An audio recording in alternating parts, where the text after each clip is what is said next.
今天我们准备带孩子去爷爷奶奶家的时候，在开车半路上，突然手机警报起来了。然后我拿起来一看，原来是一个小孩子被绑架了。然后通过手机警报来告诉每一个夏威夷的居民。查了一下上面的信息，过去将近1天时间了，小朋友也没有找到，希望他能平平安安的归来吧。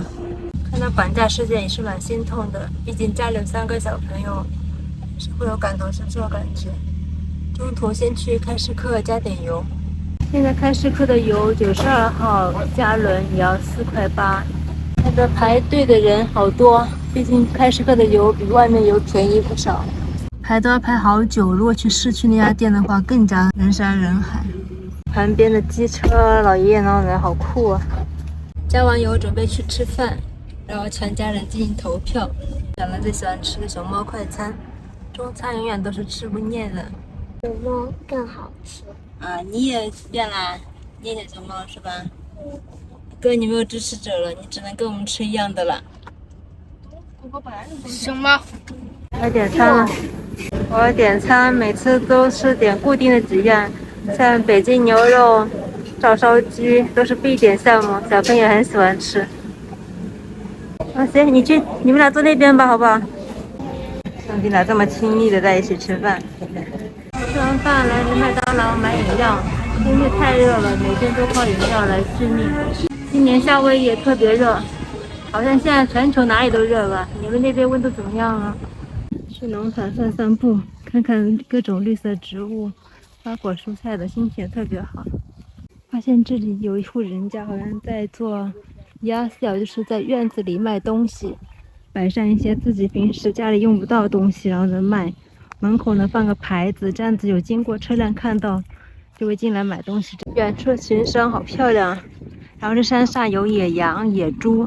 之前呢，我们就是有人去山上打了野羊嘛，花了400块钱买过来的，非常小一只，像一个小狗一样大，还蛮费力气的呢。你看，要爬到山顶上，然后说翻山越岭过去，还要走好久。他们一般都是半夜就出发，然后凌晨的那边等着，一大清早的时候才能狩猎成功。我们准备去摘个南瓜，自己家种的，有机天然无化肥，吃起来更放心。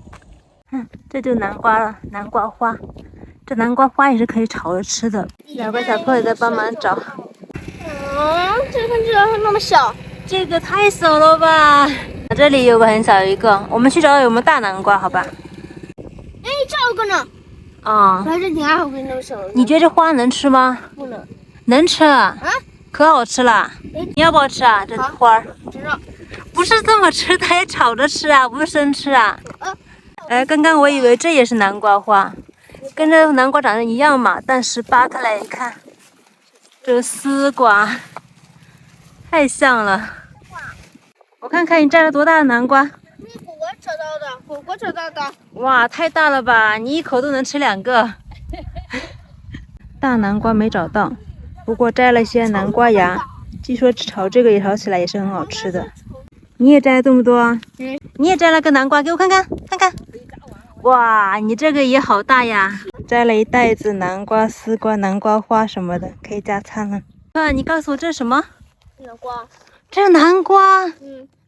我近视了还是老花了？这不是南瓜，宝贝，这是杂草啊！丢人了吧？这个菠萝蜜熟了，我准备把它锯下来。也不小啊，你能帮我忙吗？帮我抓好啦，我准备切啦。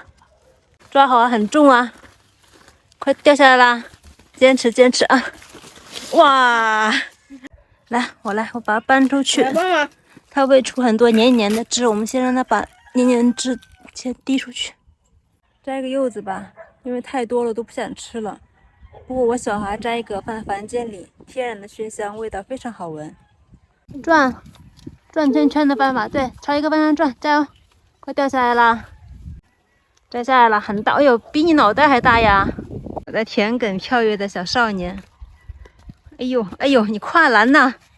小朋友玩得好开心啊，这样也挺好的，让他远离电子产品，多点户外活动，强身健体，一举两得。天都快黑了，我们准备回家了，今天就分享到这了，拜拜。